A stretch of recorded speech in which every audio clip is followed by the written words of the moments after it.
back to Repat Stories, where we travel the world through the stories of others. I'm Adrienne, and this is Miss Karen Booker, our final guest for season 2. Miss Booker is an incredible design diva, also a television host, and also, what else do you want to be? Radio. Say, radio. And contractor and interior designer. This is not it, right? This is just a pre-something, don't it? No. Oh, it is. Oh, okay. All right, fine. Tell us all the things. Tell us all the things. All right, so it is Design Diva, which is a segment on TVJ, which goes into everything design and decorating. Then there's a radio host on Nationwide 90 FM, which goes into lifestyle now and interior design and decor. My day job is a contractor, meaning building contractor, but we specialize in interior finishes, interior like plumbing, electrical, drywall, tiling, painting, all that stuff, right? And then down to the decorating. What else? I am content creator, of course, because who else is? Who else isn't? As I said, yeah, interior designer and contractor and all these nice things, yeah.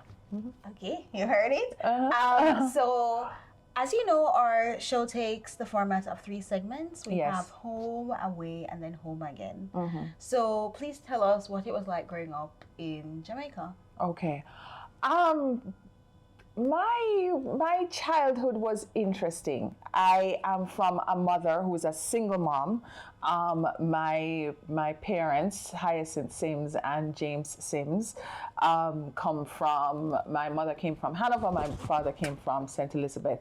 They came together, they had 2 children, my older brother, who is Donovan, and myself, Karen, 2 kids.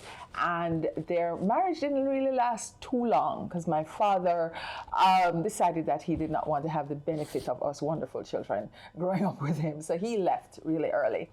But in my formative years, my mother grew us, and she was a teacher from a teacher's salary. So I believe that foundation from her, a sense of order, a sense of structure, a sense of pride, a sense of not rising up above your circumstances, because she managed to send both of us to prep school and high school, meaning Immaculate Prep and then Immaculate High, Woolmer's Prep and then Woolmer's High. And she always said, hey, listen, yes, I'm a single mother. Yes, I am struggling. And she'd always, yes, I'm struggling, and the sacrifice. So I would say, yeah, I grew up in a sense of scarcity and lack, but knowing that is not where I'm going to stay.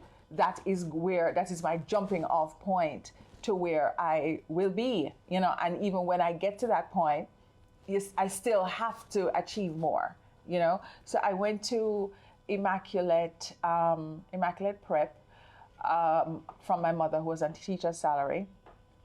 And I don't know if you know this, if you are just struggling to make ends meet to send your child to a prep school in Jamaica, don't do it.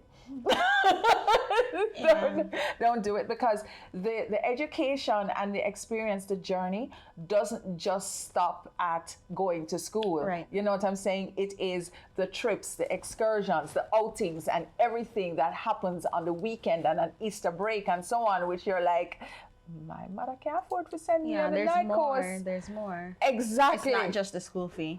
Exactly. So I always say it's better to be a big fish in a little pond than, to be a little tiny microscopic fish in a big pond. But that experience taught me resilience. You know what I mean? It taught me that, hey, listen, no matter where you are, no matter what it is, my mother is doing the best that she can to give me the best of education. So I can't sit here now and act like I don't want to be here or whatnot. I don't have that luxury, So, of course, Common Entrance came, passed for Immaculate High, and then that was a different story. I was too big for my age. Yeah, I was one of those people. I probably had the same body from 14. Gotcha. You know what I'm saying? Whereas everybody was short, I was too tall, and so I tried to overcompensate for my stuff and being in that world at that time where we didn't have the language to deal with children who are out of their depth. You understand what I'm saying? So it's not like, I was celebrated for who I was or who I would become. I was acting out too, because remember, I have fatherhood issues, absentee father, abandonment issues. I have a mother who's working way too hard. She's a struggling single parent, and she has to be working these so many jobs to make sure that we're okay. You know what I'm saying? So when she comes home in the evening, she's pretty much frustrated. She pretty much wants to see everything, and she don't necessarily want to see me or my brother either. You know what I'm saying? So there was a lot of times where, I would be left alone, at home, up to my own devices. So I read a lot. I read the encyclopedia. I read the directory. Yes, I am here to tell you that the directory was the first internet. Anything that you could find, any information that you need was in that directory. I mean, the yellow pages directory. Not the white pages, the yellow one. Yeah, the white one is residential. The residential, the yellow one, there's a portion in front of it that tell you everything. And then you had any store you want or anything would be in the middle, and at the back would be a different set of notes and so on, especially like all of the historic places and everything in the directory. So I became, like a go-to. You want to know something? Then, it's in the directory. All right. So teenage years, the typical teenage stuff, going through puberty, interested in boys, but feeling ashamed that I'm interested in boys, because at that point, my mother was fearful. She don't want a pregnant teenager and whatever, and she going through so much and so on. So she was so I was pretty much, in the house, and I would, I guess, go out when my brother would be, because he was the popular one, and I really didn't have a name. My name was Danny's sister. Okay. So I would go out, I would be allowed to go to the fetes when he would, but he never really check on me, right, which was fine, right. Which was very fine with me, So that was pretty much the teenage years. Sure. Yeah. And then you were in high school, you finished fifth form. Finished fifth form, right, and then you decide that you're going to, was it just you or your mother as well? No, my mother decided that for me. Okay. She was leaving, and she's like, listen, I can't stay in Jamaica no more. Jamaica has had everything that it can teach me. It can, you know what I'm saying? So let's go. So we left right after high school, right? And went to the United States of America. And then that's when it all happened. Okay, so you went to New York. Yes. And tell us what that was like adjusting in New York. You're at this point, like what, like 15, 16? I was 16.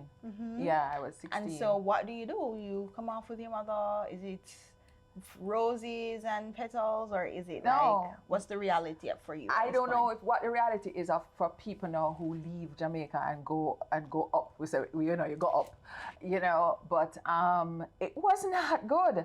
My mother already, even though she was a teacher here, became a live-in somebody, taking care of an elderly woman. I stayed with friends in Brooklyn. Right? So there was this huge adjustment period. So even though we didn't have much in Jamaica, when I say much, we had enough. It's a different life over there. So, you know what I mean? So it was like, okay, it got cold.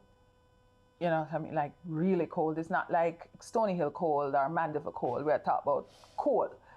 Got through your skin, bone, cold, I was, as I said, I was staying with some friends. So your mom was basically somewhere else, and you were somewhere else. And I was somewhere else. So right? What was that like at 16? She was just like, that's what it is? Yes, my mother was a very stoic, unsympathetic woman. You understand what I'm saying? Because that is the way that she had to be, and that's the way how she was raised. So any kind of weakness or whatever that you're gonna show, suck it up, because we got to get on with this thing. You know what I mean? So I stayed with this couple. They had 2 children, stayed in Brooklyn. They had an extra room. And, the room was carpeted. So Karen slept on the floor on what you call it now, like comforters. Comforters. Yeah, so every night I would make my bed, and that is how that is. Then I got a job in Queens, in a bakery called Obi's Bakery that was owned by my cousins, right? So I'm like, okay, just come, I have to get to work. So I got to work. That meant now that I would have to get up at 5 o'clock in the morning to take the train from Brooklyn to Queens and get there by 7:30, 8 o'clock, because it's a 2-hour ride. So, and stand up on my feet all day. Yeah, because it was that kind of work. There's no, you don't sit down. Like, I remember coming back here after years and I see people sitting down at the cash register and I'm like, damn. Can't relate. I couldn't relate. I'm like, I sit down at the cash register. All right, so you stand up and it was like 10 hours. Mm-hmm. You get your break to go eat your food and whatnot, and you get back on the floor. So that was it, and that went on for a while. And then now I leave the bakery at like 6 o'clock, get to the transport center to take the train back to Brooklyn. It was rough. Mm-hmm. It was rough. And then the adjustment period, because it's cold, I don't know nobody. All of a sudden with my immaculate education and being the cream of the crop, now you work at a bakery. Mm. You work at a bakery. That's what you do. You're working at a bakery. You know what I mean? So it was humbling. You know what I mean? And it was a reality check for me. And also, how it was also good, because I believe even way back when, that was probably the best job that I could have ever had. Mm-hmm. Why? Because of the foundation, because of the discipline, because of the order, the systems, the strategy. Meaning, as the first job as a kid, I would have to say, okay, the soda box is running low. Okay, let me go get the sodas from before anybody tell me. Mm-hmm. The patties are running low. Let me go tell the man around the back who making the patties that, hey, listen, we're going to need some patties before anybody tell me. You know what I mean? So what I wanted was to be able to be self-managing, because I don't really want nobody to tell me none. So I believe that little fire and passion in me was being honed from there, to know that, hey, listen, I need to get out of this bakery, and I need to, and I really need to be good at anything that them give me to do. So you have a job. How long were you in this job for at the bakery? Okay, the job at the bakery was through my cousins, right? So that was a lifetime job. I would be there, however long. So the thing is now, when they realize my struggles, whereas them work me hard, them work me now, them work me, right? So whereas but that was shaping my character. It was shaping my work ethic. It was shaping my whole, who I was to be, or because I'm still becoming, I'm not be yet, right? They said, all right. And remember, these are immigrants, from Jamaica, so them don't come to New York or foreign for just lay and whatnot. Them come now to be landowners. They come to be business owners. They come now to be, their ancestors' wildest dream, So they had a couple homes. They rented me a basement apartment. I'm like, yes, okay. $200 a month I had to pay. Yes. And they gave me all the furniture, down to the spoon, down to the kettle, everything in that little basement apartment. And that was my start. They sent me to school, right? And it was, but of course I had to work at a bakery, which was nothing right now, because it's like I landed in gold, but I have to work. You know what I mean? I met this gentleman, John, and as a matter of fact, I met him at the bakery. And that's about what age were you? Oh, I was still young. I was 19. And we get married. I remember at that time now, I still didn't have a green card. I had my visitor's visa, right? So my mother, solution-based, and like, you should encourage John to marry, And I remember at that time now, we had forged some kind of relationship with my father. So he was now in the mix. And he's like, you don't use people. It will come back to haunt you. But he was in the US straight. He was in the USA. He was in Boston. But he was straight? Yeah, man. Okay. Yeah. But you guys weren't what he was saying, don't use someone, people, whatever. But he filed for my mother, but I now got married to John, and that was a quicker process. You know, the filing works, I think when a parent files for a child who is above a certain age, it takes a lot longer. Got you. Right? So now I get married, and I get married to John Booker. And I stayed in that marriage for a long time. Had a couple of kids, stayed in the marriage a while. And it was not a good marriage, you know, at all, because I just got married too young. You think so? Ladies! You think it was because you were young? You can't get married at 19. You just can't do that. I got married too young. He was an American. I was the person who I was becoming. I was not the person I was developing at such a rate. You know, it's like who I was at 19, definitely who I wasn't that person at 21. I wasn't that person at 25. I wasn't that person at 27. I wasn't that person at 30. You understand what I'm saying? Because I was soaking up everything. I was learning a lot. I was in a different, you know, generation, and just a whole different environment. You know what I mean? So it was like, okay, my ex-husband was from down south, okay, Mississippi. Okay. So he was into the roles, the gender roles, and all of that. Me wasn't into that. You know what I mean? Yeah, I to this day now, I do not cook unless I feel like it. So it's not, and because of the incessant, I had to cook, I had to this, I had to that. You understand what I'm saying? And just be stuck into the gender roles. It just, I felt like I was in a jail. I felt like I was dying. I felt like I was just not developing anymore. You know what I mean? Because what happened now, okay, I have my kids. I am now a stay-at-home mom. Everything is fine if that's what you want to do in your life. You know, if that's what you want to do, is fine. Right. But I wanted more. You know what I mean? And I remember one summer I stayed, because, you know, in New York and so the seasons are defined. And one summer I stayed in the basement. And I was like, when I said stay, I would go down there every day and think, and I'm like, is this my life? Is this my life? You know, I went to my mother and I'm like, this thing now work out, you know? And she said to me, it is up to the woman to keep the marriage afloat. So I lock my tail and go right back into it and say, okay, we're gonna deal with this thing now for another how many years? That was year 7. By year 10, I'm like, no, I'm dead. You understand what I'm saying? So depressed in a marriage I do not want. You know, not achieving much. I had a little part-time job so I can go socialize. You know what I'm saying? I was too young to get married. What I'm saying is, for young women right now, I think the trajectory should be, get your education, get some jobs. You know, leave some jobs, get fired from some jobs. It is quite empowering. You know what I mean? Build up your resilience, build up your things, and then know when you walk into a marriage and into a relationship, you walk into it with a sense of self.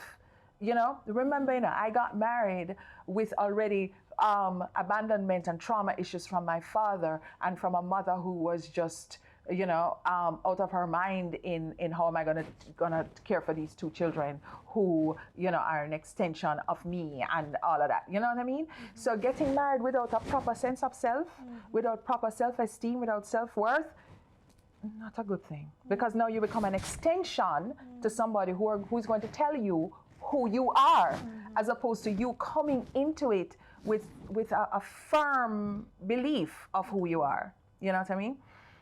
Okay, so you're in this marriage and you decide it's not working for me. At what point did you start school, and at what point did you start to do things for you? All right. When I realized that this thing not gonna work, you know what I mean? I don't know what other people's trajectory is in terms of, you know, ending and starting. I realized that the end of my marriage and life as I had known it was now in full swing, and the beginning, the rebirth of me has now started, right? So I remember and I said, you know what? I am going to get a work. I am going to go back to school. And I'm going to buy a car. And I'm going to end this marriage. And I did it in that order. I said I want to go back to school first before I get the job, because I don't want to declare at the school that I have any money. You understand what I'm saying? So I'm saying, all right. So, and I applied. By that time, I'd already done FIT. I went to NYU. What was the thing from FIT? Like, what was the... Interior design. No, but what was it? Like a certificate, a degree? A degree, a 4-year degree, degree. cum laude, by the way, because I had nothing else to do but study. I can't even find that degree or that my diploma. I've been looking for it. Anyway, so, you know, I said, all right, we're going to do that now. We're going to go back to school and we're going to find ourselves, you know, and we're going to do this rebirth. And I did it. I did it in that order. I went back to school. I got a job from a .com. At that time, the .coms had first started to come out. So there was like, but it was unregulated and just all over the place. And the .com came out. It was hell on earth. And I remember I prayed and I said, Lord, I need a job. You have to find me a job. I need a job. Any job will do. And that's exactly what he gave me. Just any job. My head hurt me every day, you know? And then I said, no, okay, we have to go find another job, because this a job here, not gonna work out, right?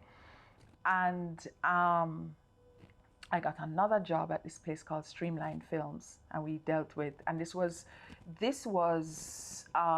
downtown New York, in a place called Soho. I don't know if you guys know Soho. It's a very artsy and artistic district, and it's just cool, and the vibe is just nice, and it's just, yeah. So I got a job there, right? And then I became vice president of Streamline Films, right? While going to NYU, okay? I had taken a little bit of a break from interior design. What happens with you sometimes in terms of interior design and decor, you do get burnout because of all of the creativity that is just flowing from you on a daily basis. And remember, I'm in a bad marriage, so there's nothing else pouring in, you know? So I just had a burnout, and I said, I'm moving from interior design now. You know, I have nothing else to do with it. I want something that is corporate. May I ask a question? Yes. You had children at the time? Yes, I did. Okay. Why? It must have been very difficult, but you can continue. Yeah, it was difficult. I had my kids, and it was difficult. It was difficult, but okay.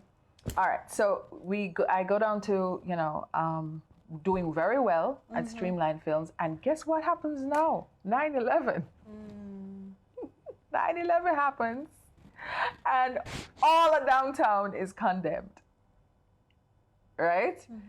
That ended my career at Streamline Films. What were you doing there, by the way? Right? Like, as in, what was the job? Was it more managerial? It was managerial. So it was a production company? It was production company. We produced stock footage for all of the films that you see on TV, like B-roll. Yeah, like you'd be doing something, and it would be a bank of all B-roll. That sounds amazing. You that know, sounds like short money. Exactly. It would be like, you know, you want stock footage with this, you want B-roll with this and whatever, and we'd put it together, send you a tape, those videotape at the time, and it would go out. So all of the ABC, NBC, Fox, UPN. Sounds like amazing. We did that. Okay, continue. So you're saying 9/11 happened, sometimes it's condemned. 9/11 happened, the whole of downtown now, because remember now, the Twin Towers have now fallen. As a matter of fact, that day, I was going to work. I was on the bridge at the 59th Street Bridge. I used to take the bus in. It was an express bus, really, really nice. And, you know, all of a sudden, you just like the energy was different and so on. And you hear these helicopters in a row, and you just know something else is going on. And then phone service just stopped. We can't turn back. And you hear, okay, the Twin Towers have fallen. And I'm like, wow, we're at war. And that's the first thing that I said to myself, we're at war. Somebody bombed the Trade Center. wow. Okay, so when I get to Manhattan now, everybody was just walking around, people walking from downtown up to midtown in soot and smoke and everything. So we wandered around the city for the day, and we really didn't have the full gamut until I got home that night and saw it on TV. And then the real reality of it hit. So, all right. So Streamline Films is no more, and really, because, well, I shouldn't say it's no more. It was put on pause. By that time now, I'm like, you know what? I am now going to get another job in interior design and so on. Also, my marriage is also falling apart big time now, like huge. I don't know if anybody going through a divorce, it is not pretty, right? And, you know, my husband did not have fond feelings for me anymore. So it was bad, right? So I had to now start from scratch. Mm-hmm. Start from scratch meant getting a job at the Gap, you know, and you know Gap clothing store. So I was probably the oldest. You know, they hire kids, teenagers at the Gap to fold clothes and whatever. So me, I was in there folding clothes and whatnot until they fired me, because I did not have a car. I'm starting over right now, you know. I did not have a car, so therefore I would get to work late, you know, and the lateness was kind of piling up. And then in the evening, when they put me on the graveyard shift, when, you know, like the latest one, by the time I got out, the bus stopped run. So I was like, what am I gonna do? So anyway, they fired me, and I'm like, thank you, Jesus. And I got another job at Michael's, right? Michael's now is a craft store. And, you know, there's a saying that says, everything that you do is in preparation for what you are about to do or what you're doing now. I believe Michael's and everything else that I did, Michael's, the bakery, everything was just a part of that journey to just push me forward. Also, the times that were really bad was also me building up my resilience and all of that, right? So I got this job at Michael's, and I taught myself really, because how I got the job now, I was supposed to be a floral designer. No flowers. But I knew how to make a wreath. So I remember in the interview, it was like, okay, you could either make a decorative wreath, like, you know, a wreath you put around your door, or you can make a floral arrangement. I'm like, okay, I can make a wreath. You know, because during all that time when I was a stay-at-home mom and stuff, I used to be very handy and crafty, and I would be doing, you know, the birthday parties and everything, and of course, just a DIY, right? So I made this wreath and I got to work. All right, fine. No, the thing is, for me not to stay at Michael's, I was applying for jobs. No, you know, because you can't just stay at, come on, girl, you have education. So I was applying for jobs, I was interviewing and so on. And then now I got a call back from Bloomingdale's to be an interior decorator in the furniture department. I'm like, fine, it must be better than this. So I went and I applied for it. I went through 5 interviews to get that work. Right? 5. Yeah. And I'm like, that's crazy now, but that then even more so. 5. 3 at the location at Roosevelt Field, and 2 in New York, right? I'm meaning New York, Manhattan. I got to work, but I realized very quickly that I was a token. You understand? You know what a token is? Yeah, someone who they hire for visual representation of diversity. Exactly. All right. So I'm like, okay, well, me don't care what I have. I will be a token, and I will make sure that I exceed all expectations. You know what I mean? And I did, right? Because the 2 other decorators that they hired along with me were very passive. They came with privilege. You know what I'm saying? And we don't have none. So I had to work You're harder. actually working and they're just there. And they're just there because they have white people privilege. You know what I'm saying? Right. So They could, they're somebody calls somebody and they got a job and they just pretty much yeah, man, be they're there. just there and whatnot. So what they used to do is the people from Manhattan used to come in and set the floor, right? And that's what we like. They would redesign and redecorate the floor. And I used to just watch them in amazement. These people had like magic in their hands and just the way they would set up things, you know what I mean? And I'm like, okay, you better learn how to do that. You better learn how to do that so you can have magic in your hand too. Because when these people are not here, you're going to set that floor and make it look like magical, right? And I learned, and I learned, and I learned, and I learned, and I learned. Long story short, I now became the director of interior design, right?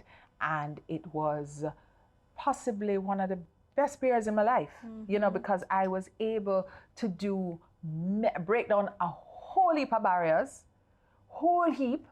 I was able to do lots of things. I was able to do design show houses, you know, which I would not have been able to do on my own, you know, by myself if I had even a little, and it carried clout and weight, you know what I mean? Yeah, it's a major department store and you by now have a senior role. Right. And it's also like a major, not only major in terms of luxury goods and luxury items. I remember one day I was coming in, by that time I get a car now, and I had a little red BMW. So I'm coming into the store and I see all of the cars parked out the front. And I'm like, wow, look at these cars. Wow.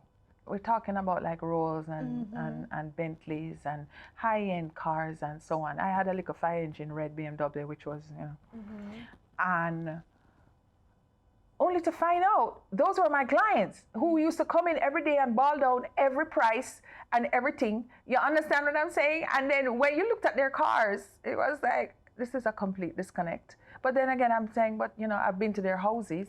So when you look at these houses, we're talking about some $1 million houses on the beaches and all these things and so on. You know what I mean? So it's like, it's actually been proven that white persons, white males, then white women, then black males and white women, black women, that's the order in which they're more likely to pay the ticket price versus who will ask for a discount. So white men almost never pay the ticket price.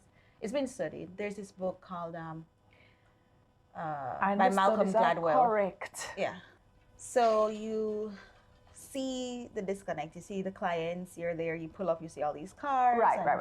What does that signify? So to me, that signified that, hey, listen, hold up money out here. You know what I'm saying? And these same people, and even though I would be going into their homes, you know, I am still being very sympathetic to them and saying, okay, they probably have some kind of financial concern or whatever the case is. That was not the case. If you're going to their home to do decorative interior design work, they're not struggling. They're not, exactly. I'm sorry, it's not a mandatory thing. It's just to make your house look nice for people to come to say you have a nice house, but it's not functional. Remember now, with my background, I am now, what's the word? I am now relating everybody to my experience and my struggle, not understanding that no, there's a whole wide world out there, so that have nothing to do with you. You're a struggling little girl from the West Indies. These people, but even their great grandchildren are rich. You understand what I'm saying? I am just, you know, a struggling immigrant. You know, so when I go in there and I see everything from my eyes as opposed to, this is just disposable stuff. You know, it taught me a lot. Like, listen, when you are in a luxury business and you value that luxury business, you value the dollar, and you can sell things on that level. It's a difference by saying, you know, this thing is $10,000. All right, so you can say to the client, $10,000. Or, yeah, this is $10,000. Take it or leave it. You understand what I'm saying? Right. With a certain, you know, confidence. Yeah, and the confidence has to come from within. Yeah. You know, so and I would argue that you have to have that point of view that you're talking to someone who, if you're talking to someone who is gonna say, nah, I can go to Marshall's and get something nice for $20. I can go to Target. But if you're talking to someone, when you recognize their perspective too, like they will pay $10,000. You just look at them in their eyes and say it, because you know they are of a mind that I want this thing and it's 10 grand and it doesn't matter. And it doesn't matter. But you really have to come to that perspective, because if you're selling to them from a perspective of, it's $10,000, you know, I don't really know if you want to do that, you know, but, oh, you blow the sale. Yeah, you right? blow, and you look like a fool, because Right? it's like you're not even stepping Who are you into. talking to, right? You're not even stepping into your role. Yeah. You're not stepping into your role. Right. So here it is now. Okay, I learned to say, okay, if you go argue with me over this $10,000, then you're not my customer. You understand what I'm saying? You are definitely not my customer, so you can go to Marshall's or TJ Maxx or Home Goods or any of those, you know, price cut stores, and go along about your business. But if you want premium, if you want luxury, and so on, because I am not going to argue with you on price. Correct. You know what I'm saying? Correct. Because me not the value, yes so. You have a job to do. I have a job to do and I have a career to build. You know, so I built up my career and everything. I was on top. I was, you know, and then I met this man. And again, here we go. That's why, ladies, let me just tell you something, man. Fix on yourself before you go into any relationship. Because if you do not, you're bringing all kind of trauma, and your patterns will come again, you know. So I met this man, and it was, again, it was destructive. It was destructive. I had a baby. And during my maternity leave, I said, you know what, I need to take a break. I need to go again and rediscover myself and so on. But even before we get to that point, I came back to Jamaica after 17 years being gone. And I remember sitting in Pegasus and I'm like, we're leaving, and I'm like, I don't know what this is about Jamaica and why everybody just want to come to Jamaica, because all I see is goats and mongrel dog on the road, and I need to go back. I am so over you, because you're saying that from the Pegasus girl in New Kingston. In New Kingston. Yeah, but it's not like I was in Pegasus for the entire time. I know what you mean, but still. But I was on the road, up and down, and all I'm seeing is goats and mongrel dog. And I'm like, why everybody just want, because Pegasus is not the best of hotels if you're coming on a vacation. But the point is hotel. in exactly which so means I was just at the wrong place. I was just at the wrong place. I was miserable, and I'm like, you know, Pegasus boring, because you know that there's nothing to do. Yes. There's nothing to do. So in the daytime you go walk up and down, or you do whatever the case is and so on, and it's like mongrel dog at home.